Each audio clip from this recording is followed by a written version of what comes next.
Thank y'all for coming today. I actually wasn't sure that we would fit it in between now and May 8th, just with everything. This is a busy time of the year for the chamber. So thank you to Jeff and for Sheila for coming and for Dawn for being here. I'm not going to spend a ton of time, but for purposes of video, I will just kind of reiterate, I do have a personal relationship with all of y'all that are here. But so thank you for coming. I just wanted to say that the Reidsville Chamber of Commerce followed suit with the commissioners and the City Council of Reidsville to 100% support the quarter-cent sales tax on the referendum on May 8th, mostly due to the fact that this chamber has moved greatly in the direction of workforce development and economic development with a lot of the programs and the things that we're doing. And we are thankful to have a partnership with the city, and so this was just another avenue for us to get the information out, and promised one of my members that I would have a session so that questions could be asked. We do have a new TV station for the Reidsville Chamber, and so we are recording today.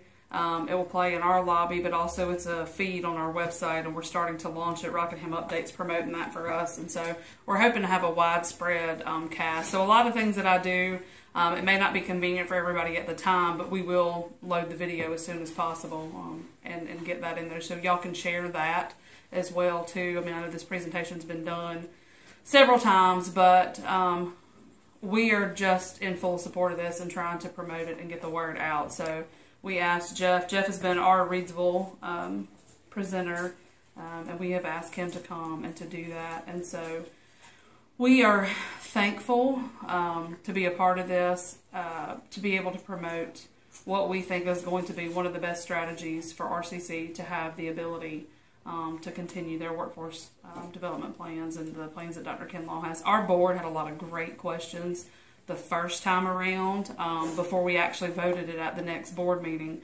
relative to capital campaign costs versus upkeep versus what about the rest of the money. I mean, I think that led to a lot of great discussion with Dr. Kinlaw about how not only will advanced manufacturing benefit from this, but so will hopefully the cosmetology department and several other departments as they moved and shift and renovate, you know, the different spaces. So we're excited about it. I think it's good. And Jeff, I'm going to let you do your thing, and then that way people can ask questions for the second time. So turn it over to Jeff Garska, the Economic Development Director for the City of Reidsville. Okay. I don't know if anybody in here hasn't seen have you not seen the presentation yet? You know enough about it. Okay. So, geez, I've done it enough times I don't know where to start sometimes. And Sheila, I don't know if you want to be part of the presentation or just here to comment, answer questions, or you roll with it. I am here. Dr. Kinlaw and I have kind of tag teamed this thing a few times, and Don's been involved in a couple of them. And you know, we've done presentations to the Rotary, to the Reidsville Industrial Alliance, City Council, rescue squads. I'll be over at the R-Care Senior Center tomorrow talking to their membership. Just trying to get the word out, and obviously being a representative of the City of Reidsville, our council has fully endorsed this program. So I guess I'm here to also speak in favor of it, not just to educate. But so back in February, the county commissioners voted 4-1 to put this initiative on the primary ballot, which of course is May 8th, and early voting begins now. Initially, there was a lot of discussion about, okay, if we raise this money, what are we going to do with it? And there was a lot of discussion about, you know, the community college being a part of it, a large part of it, and then eventually becoming all of it. You know, this is really where the community felt the most need was, the most bang for the buck, if you will, in the amount of money that it's going to raise and where that money is needed most in our community. So, you know, one of my core job components is visiting with our local industries. I make the rounds several times a year and in between as needed, but you know, we had the governor here, 2 weeks ago to announce a 300 job expansion at Albad. That's 300 people they're going to have to find out how to hire in this community, and the other industries are trying to fill the 900 or so jobs that are currently available. So we've got a gap. We have companies hiring. We have people who clearly don't have jobs, but somewhere we haven't put the two together quite effectively, and that's not unique to Reidsville, Rockingham County, North Carolina, probably even the United States. So there's been I hesitate to say bipartisan effort, I'd say nonpartisan effort really, within the county. We formed a committee called the Citizens for the 1/4 Cent Sales Tax to Benefit RCC Committee. And, you know, although it's a nonpartisan effort, both Democrat and Republican parties officially have endorsed the effort. So I glossed over this one a few times. It's relevant, but I'm going to, Don and I talked this morning, I'm going to kind of talk a little bit about some of the societal issues that we have. So our poverty rate in Rockingham County is above the North Carolina average and well above the U.S. average. Not a big surprise being in a rural community. That's pretty typical. Disability under the age of 65 in the county, again, well above state and national averages. Single mother birth rates, you know, no parent households. These are all the sort of things that contribute oftentimes to economic non-development in communities, particularly rural communities. You know, you have poverty, you have, you know, opioid epidemics. I mean, who doesn't face that nowadays? But these all contribute to the reasons why our employers are struggling to find people and why people who should be qualified to work aren't working. So that's where we stand there. So when I talk to companies here, and then in my experience from the last 15 years in recruiting companies to the communities I've worked for, they all pinpoint labor as the number one factor when they decide to locate a business or expand a business. Are there enough people for the skills we're looking to bring on? Are there enough people not just to hire the first wave? You know, so I'm certain Allbad didn't look across the county and say, yes, there are 302 people to fill these jobs. You know, they need 900 people to fill 300 jobs with the turnover or more. So companies are looking at labor as by far it's their biggest cost, but it's also their biggest asset. You know, you might make the best wet wipes in the world, but if you don't have good people to make them, they're virtually useless. So people want a trained workforce or trainable or programs in place that can train people. And, you know, quite frankly, the RCC, as many other colleges across the state do a great job at being able to do customized training for companies. You know, if we, in fact, part of the incentive package for Allbad was a letter from the state community college system through RCC, of course, that says we will offer X number of dollars in customized training. So you tell us what you need with these 300 new employees, we will train them specifically for that. And it's a great partnership. That's one of the reasons that North Carolina has been the number one state for business, you know, 10 out of the last 15 years or 15 out of the last 20 or whatever it is, because the community college system has done an incredible job at customizing its training programs to meet the needs of industry. I mean, that link is very strong, but there's still work to be done with it. So, you know, companies lament to me all the time, high turnover rates, can't find people with the technical skills to do the jobs they need. A bigger problem, which is one I think we're all scratching our heads trying to chip away at, is the soft skills. You know, not just do you have, you know, can you use a machine, it's do you want to use a machine, you know, the second day. You know, you show up to work, you go through your orientation, then you never come back. You know, you show up for your first 30 days, you do pretty well, they send you off to the lab, and it turns out you didn't study hard enough for your drug test. Those are real issues that companies face today that far transcend whether or not you can teach somebody how to use a machine. So those are other issues that part of that societal thing. And I've got my own personal theories on, you know, generations and the generation of entitlement and all those kind of things as to why those issues take place. But nonetheless, that's also an issue. So there's Rockingham County in orange, and you have a couple counties in Southern Virginia, Danville, Martinsville, and then some of the other counties in green in the kind of northern and central Piedmont area of North Carolina that have all recently or are under construction of building state-of-the-art, high-tech training centers for advanced manufacturing. This is where the Allbads of the world will go to send their people to train. I mean, it's equipment that they're using. It's state-of-the-art. It's what companies today are requiring their employees to know how to do. Sheila mentioned the manual machining program that we're going to be installing at Reidsville High School. And Eric has been a big proponent of that, as of some of our other industries. We modeled that after a program in Greene County where they got some golden leaf money, bought some mills and some lathes They're teaching juniors and seniors in high school how to use machines at the very most basic hands-on level. They can earn 16 credit hours, then go to RCC and finish their training in computerized machining, or not, or maybe some of them just go straight to the workforce in manual machining.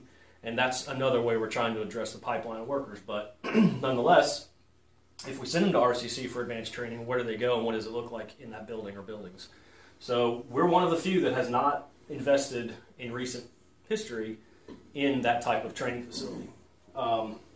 Jeff, I would like to add on this slide that, I'm new to the county. October was 1 year, and as I studied the county, I saw that we were losing population. And so if you get on the highway and leave Rockingham County, you're going to encounter another town or community college that they've already made this investment. And so we really need to keep people in this county, and doing this, I believe, will bring young people back, or they won't leave the county. That's a good point. So, and here's where I get into the Dr. Kinlaw part of the thing that I've seen. Okay, and I'm happy to, whatever you want me to. Well, that's fine. I mean, so basically there's two industrial technologies buildings on campus. This one that you see on the far left was built in 1967, and it looks like it, no offense. Danville built one in 2005. If you've ever been up to their campus, it's pretty impressive. Alamance Community College built one last year, finished that project. And then you go to the second industrial technologies building at RCC, built in 1979. And then Forsyth Tech just opened one last year. And then Guilford Tech is renovated the old Thomas-built bus facility into a brand new industrial technology advanced manufacturing training center. So as Sheila mentioned, we're way behind the curve in terms of the types of facilities that we can offer students to come and train. And believe it or not, aesthetics does matter.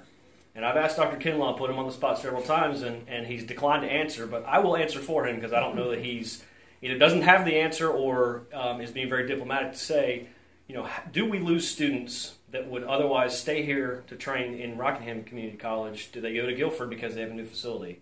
Are they going across the county line, the state line to Danville to train because they have certain programs or certain types of equipment that they're interested in learning about? He says, I don't think so, or maybe not. Part of that, I think, is I just don't know how you can quantify it. I mean, how do you talk to every student who doesn't go here and say, why didn't you? And half are going to say, well, because Guilford had a new facility. I don't know. I would submit to you that it's certainly not helping the situation. I'm certain we're losing at least a couple students every year that would probably stay here and go to RCC that say, I'm going to go somewhere else to get my training. Or I'm going to move somewhere else that just, it's a modern campus. And that's just something we just don't have here. I can vouch for that. Shane has cousins that all went to Rockingham High School, and they all went to Guilford to get their technical and community training. So there you have it. I've heard several people say, "Oh, I don't like the way that building looks. It's maybe not look like this." Okay, this is one potential architectural rendering that an architect has designed. This is the type of facility you could build, obviously from the front, from the side. And help me out here, Sheila. So it would be all the industrial training. It would be all the customized training. We went to all our workforce development team that you may know as non-credit with our credit degree programs. We want all that housed in one facility. So there's no disconnect. Site developers come to the county. They come to this building. They work with our customized training team. They get to see what kind of equipment and programs we have. They get to see the training. And hopefully, the plan is any training Albad may need, they come to this new building and the training happens on site. So getting everything workforce development in one building is critical. To include the human resource development, the soft skill development as well. And I'll go back, I'll try to be diplomatic too. I do when you compare FTE earnings in industrial technology programs or maintenance programs, some schools are really outpacing Rockingham Community College in FTE earnings. Does that mean more kids are leaving this county going? More kids are going to those programs. I don't know what their address is, but it's an opportunity we have. We have a capacity to do more, and for whatever reason, the kids are not coming. You have a slide coming up that's going to highlight our new simulation hospital. We saw interest in applications fly out the roofs, over 60% interest when we constructed a new simulation hospital. So I kind of think it matters how it looks. as a casual observer, but employee of the college. It does. I mean, I went to, maybe not a direct example, but the middle school I went to in Orlando, Florida was a dump. I mean, let's face it, it was terrible. It looked like an old jail. I can tell you the morale in those 3 years, of course, those were the 3 toughest years of everybody's life, 6th, 7th, and 8th grade. But we went to a nice high school, and the morale just immediately, just going to a nicer facility was like, oh, this is so nice. I like learning here. I mean, it does matter. I mean, we're all, as human beings, whether you consciously are or not, we're all in a beauty contest. I mean, you pick the politician that looks the best. If you don't know anything about him, just pick the one you think looks better. I mean, that's just the matter of our society. So perception does matter. I mean, but it's not just perception. There's substance to it. I mean, it's going to be a fantastic facility. So as Sheila just mentioned, the simulated hospital opened in 2016 and over 60% growth in enrollment. Yeah, in just nursing, it's not the other programs. We have respiratory therapy, we have surgical technology. Every seat, we have a capacity, 20 for surg tech, 28 for respiratory therapy. And for the first year in a long time, we've denied students because we didn't have the seat. So it isn't just in nursing, it's in other health science programs too that we've seen an increase in interest. So when I was in Winston-Salem doing business recruitment for their economic development agency, I left there in 2010, but the last project I worked on before I left, and I literally got a job offer the day Governor Bev Perdue was here to announce this project, was Caterpillar. They built a huge $500 million facility, hired 500 people to build axles for those big mining trucks. And they needed primarily, their biggest workforce need at that time was welders. How many welders can we find here? And I know Eric's father has talked about this before because he was involved in Forsyth Tech's welding program at the time, heavily involved in it. We had a breakfast meeting with the company, and at that point we still didn't even know that it was Caterpillar. It was still under a project code name, very secretive. So their consultants were with them. We had Dr. Gary Green, president of Forsyth Tech. We had a couple of other members of his staff who were in the customized training area. The mayor, our board chairman, all these folks, the important people around the table. And they wanted to spend the day out talking with other companies in the area, other manufacturers, to talk about labor. How hard is it to find labor? What's the labor market like here? Cost of doing business, those kind of things. And those are conversations that we don't get to be a part of at my level because they don't want us to be a part of that conversation. They want the skinny truth on what it's like to do business in Winston-Salem, Rockingham County, where have you. So going around the table talking about different things, and Dr. Green started talking about this new welding program and all the new machinery that they had and so forth. And I could see they're kind of whispering over here back and forth, and they said, cancel the rest of the day, we want to go see that. And they did. And then they decided this is where we need to be. And that was my dad. Yeah. I mean, so it does work. I mean, that is a real-life example of a Fortune whatever 100 company that made a location decision for a massive manufacturing facility because of that. That sold it. I mean, that was it. Everything else, there were a lot of apples-to-apples comparisons between the sites they were looking at in Birmingham, Alabama, and Spartanburg, South Carolina, and Winston-Salem. They went to see the welding program. Eric's dad apparently did a great job selling them on it. That made the decision for them. So that kind of stuff works. So one of the big questions, obviously, is, so where's the money going? How's it going to be spent? And can we trust the county commissioners to spend it the way they say they're going to spend it? It is for workforce development. I mean, that is what it's for. Current day statistics, we think that if this sales tax increase was in place today, it would raise about $1.8 million in extra revenue for the county. Is that annually? Annually.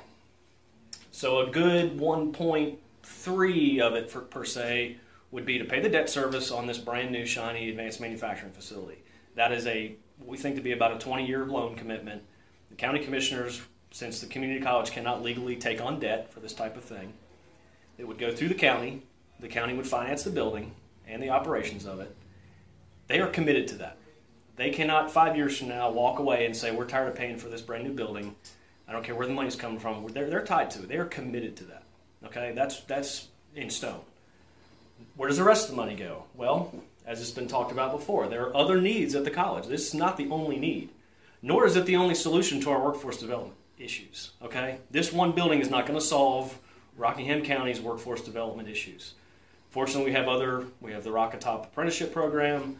We have the high school machining program. We have other initiatives kind of going in that are sort of all dovetailing together to hopefully come to a solution where everybody's chipped in, and then at the end of the day, we can actually help fill the jobs that we have in the community.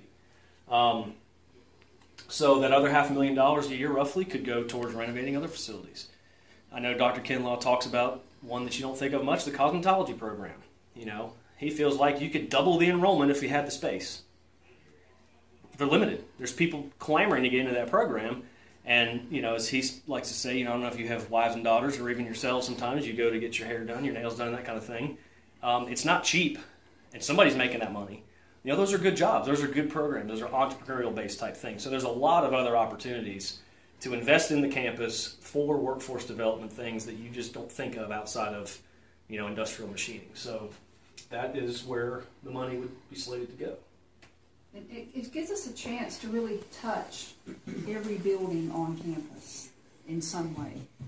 Repurpose space, renovate space to, you know, do what we do better. The driving pad, we run a very robust basic law enforcement training program, and there's a driving module. We use GTCC's driving pad. And that really aggravates me because they're getting on a road, leaving Rockingham County. They're going to stop and eat in Guilford County. They're going to spend money in the county they don't live in. So the needs are tremendous for the other programs. Yeah, that was another good one that is constantly brought up. The training driving pad. Oh, there it is. I'm getting ahead of you. No, you're right on schedule.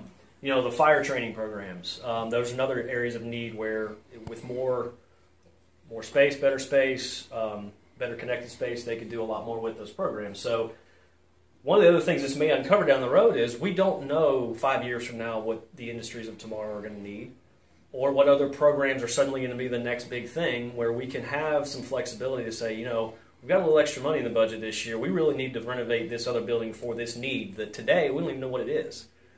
You know, if we get to that point we don't have the money to do it, then, you know, we're losing opportunities left and right. So I would just throw that out there. Let's see. So the nuts and bolts of it essentially takes our local sales tax from 6.75% to 7%. Roughly $1.8 million in new revenue would be projected to go for the next 2019 and 20 fiscal year. One of the points that I hear a lot is that if the county commissioners were to try to fund this solely through a property tax increase, which is never popular, it's about 2.5 cents on your property taxes. That's not a very popular decision. You know, municipalities and counties will do anything and everything they can to avoid having to raise people's taxes. It's just not what people want to do. In this case, it's not just the citizens of Rockingham County that buy products here. It's people come from outside to, you know, rent kayaks to float the Dan River. They pay sales tax on that. They come to our restaurants. They pay sales tax to eat here. They pass through, you know, stop at, you know, whatever convenience store and buy some stuff for the road and keep on going. So it's an influx of outside money to help float what would otherwise be solely the burden of just the citizens in this county. So that is one part of it. When you buy groceries, gasoline, and prescriptions, three of the necessities of life, you do not pay sales tax. So this does not affect those three staple items in our lives. The cost itself, you know, you spend $4 somewhere, it's going to cost you an extra penny. You spend $100 somewhere, it's going to cost you an extra 25 cents. I would submit to you that if that's going to make or break your purchase decision, then probably you need to go look at your checkbook a little tighter. Money's tight for everybody, I get it. 25 cents on a $100 purchase probably isn't going to move the needle for you personally, but look at what the impact it's going to make for the community. This is what the ballot is literally going to look like, so if you're going to go vote, that's what you're looking for. Obviously, for, not against. So again, it's going to be the primary election as well as the early voting. One of the other points we've made, which, you know, there's some debate about, and Don's done some research, is oftentimes retailers will round up to 7 cents already. So if you go buy a pack of gum at a convenience store, it costs $1. Now it's $1.07. It's not $1.06. It's not $1.6.75. So you're already paying 7 cents sales tax in many cases. When the retailer goes with their gross receipts to send their tax money to the state, they're sending their 6.75 because that's what they're mandated to send. So there is that quarter cent out there somewhere floating that nobody really benefits from. Why not send it back here to the local community? We're all sort of conditioned, not in every purchase, but in many cases, we're all conditioned to pay that extra quarter cent anyway. Does it really make a difference in your own wallet versus what you can contribute to this type of project? So.